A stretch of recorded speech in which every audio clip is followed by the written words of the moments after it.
And he goes, "I'll shoot you." She goes, "Hey, I'm here to help." Welcome to MsMojo, and today we're counting down our picks for the most unexpected, awkward, or downright hilarious mishaps that's occurred during otherwise serious news broadcasts. And, hey, to their credit, they got him. They came through.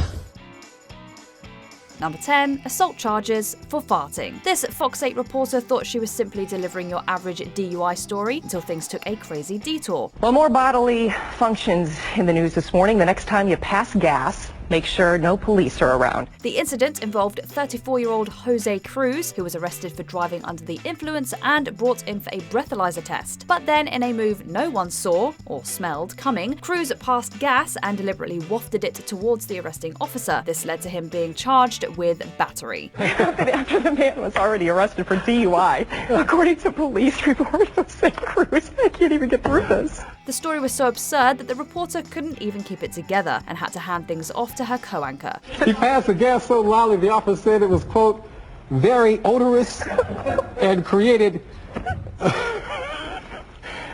contact of an insulting or provoking nature. While Cruz still faced DUI charges, the battery accusation didn't stick. Unfortunately, the same couldn't be said for the odor. Number 9, Grasshopper interrupts death report. Let me say this to you.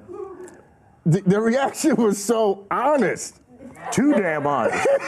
The year is 1996. KARK Channel 4 reporter Isaiah Carey is on site in Arkansas covering the tragic death of an adult chaperone during a high school football game. It's supposed to be a somber segment, and that's how it begins, until a grasshopper crashes the broadcast by flying straight into Carey's mouth. What really happened on that Thursday here at Augusta High School that led to Chris Wood's death? The f*** is that? In an instant, his professional front shatters. Gone is the cool baritone newscaster voice. In its place is a shrieking, expletive-filled meltdown delivered with a thick southern twang. And he looked at it and he, just like everyone else, bust out laughing. And he says, "You have to embrace this, Isaiah." Even the camera operator couldn't hold it together and ended up laughing in the background. And just like that, the solemn moment is hijacked by an insect with impeccable comedic timing. Number 8, real injury, wrong clip. Airing the wrong clip can turn an earnest story into unintentional comedy. Just ask WPEC sports anchor Pat Murphy. Back in 2007, Buffalo Bills tight end Kevin Everett suffered a devastating injury during a game that nearly left him paralyzed. It's almost impossible to believe what he's accomplished in the 5 short months since he suffered that devastating, life-altering injury on the football field. Luckily, he made a full recovery and regained his mobility. But when Murphy was reporting on the story, the editor queued up the wrong footage. Instead of Everett, viewers saw an alleged robber being wheeled into a courtroom. Great news regarding Bills tight end Kevin Everett. He moved his arms and legs today. And doctors now believe that's the wrong video, by the way. Somehow, the two stories, which were very serious in nature, came together to create a hilarious moment. Murphy quickly clarified that it was the wrong video, but it was already too late to stop the internet from doing its thing. It's from Columbus, Ohio, where perp Wendell Hollingsworth, who was on trial for robbing a church and claiming to be injured, started kicking his lawyer in court and then was trussed up like that. Number 7, a desperately needed pause. Being an experienced reporter means knowing when you need to pause, especially when transitioning between two different stories. That was a lesson that CBS 5 anchor Ken Bastida seemed to forget briefly. For 31 years, Ken's covered lots of news. It is still burning out. From Bay Area disasters. My name's Ken Bastida. To in-depth investigations. In this clip, Bastida casually mentions that co-anchor Dana King is out of the office and without so much as a breath dives straight into a grim report about a man who was murdered. Good evening, I'm Ken Bastida. Dana is off tonight. He was murdered and then set on fire while celebrating his birthday. The way it was said made it sound like King had been the unfortunate victim. To be fair, the real victim's name and photo did appear shortly after. Regardless, one can only imagine King watching at home, suddenly questioning how she managed to survive being killed and set on fire. I miss that adrenaline rush. I miss that excitement.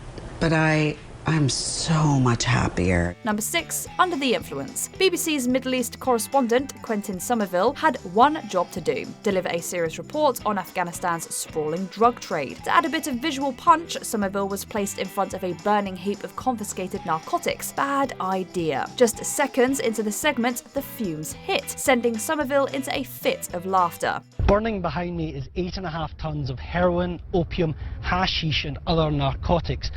And every attempt that he made to pull himself together only made the situation worse. The fumes seemed to also trap the camera crew into their crosshairs, as you can also hear their chuckles in the background. Burning behind me. Go. Quick. Well, we just need one more. Somewhere in this chaotic report is a PSA on the perils of secondhand smoke, but we'll let the health experts handle that one. Number 5, the wrong kind of bomb threat.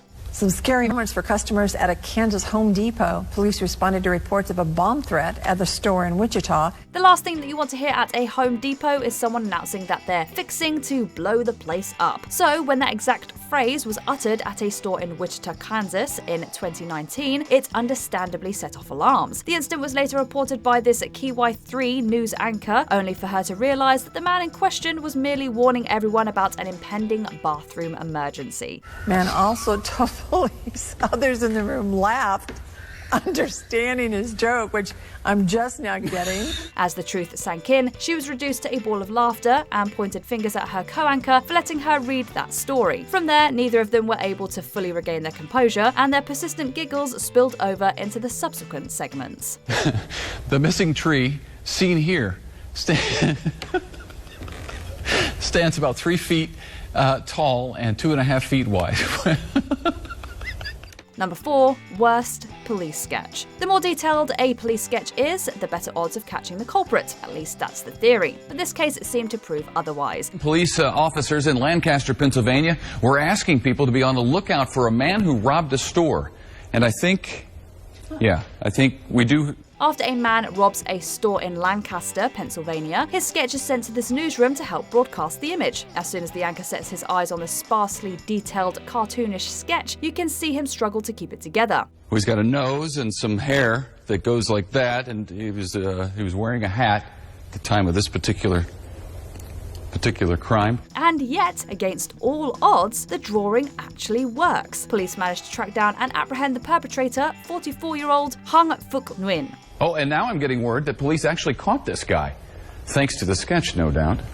So, here's a picture of the real guy next to the sketch that led to his arrest. The moral of the story, always believe in yourself, even if you're a police sketch artist with the skills of a kindergartner. Number 3, Asiana Airlines KTVU prank. In July 2013, Asiana Airlines Flight 214 departed Seoul from San Francisco, but unfortunately it crashed just before landing, resulting in the loss of 3 lives. Go around, he says, just 1.5 seconds before his tail hits the tarmac.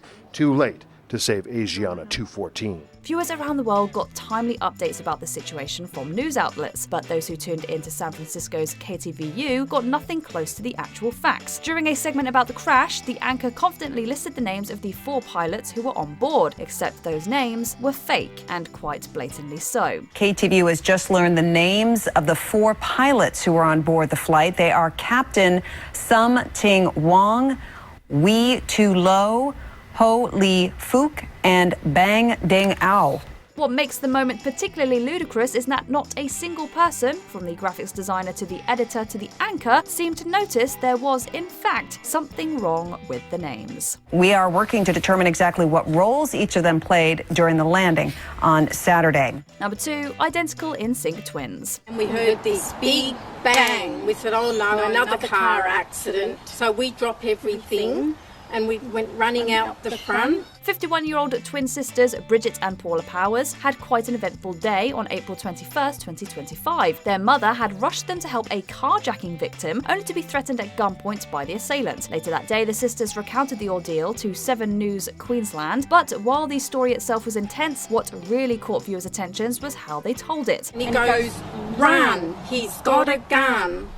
And our heart started to pound, and I said, "Oh, Mum, where's Mum?" Bridget and Paula talked in unison, synchronizing their statements and even finishing each other's sentences like they had previously rehearsed the routine. Could it be twin telepathy or just a freaky coincidence? No one knows. But one thing's for sure, it was more than just a little unsettling. He went and approached that car and pulled the young girl out he was driving. And her mum She was goes in the car too. She goes, "Yes, take me car." Yeah. Before we continue, be sure to subscribe to our channel and ring the bell to get notified about our latest videos. You have the option to be notified for occasional videos or all of them. If you're on your phone, make sure you go into your settings and switch on notifications.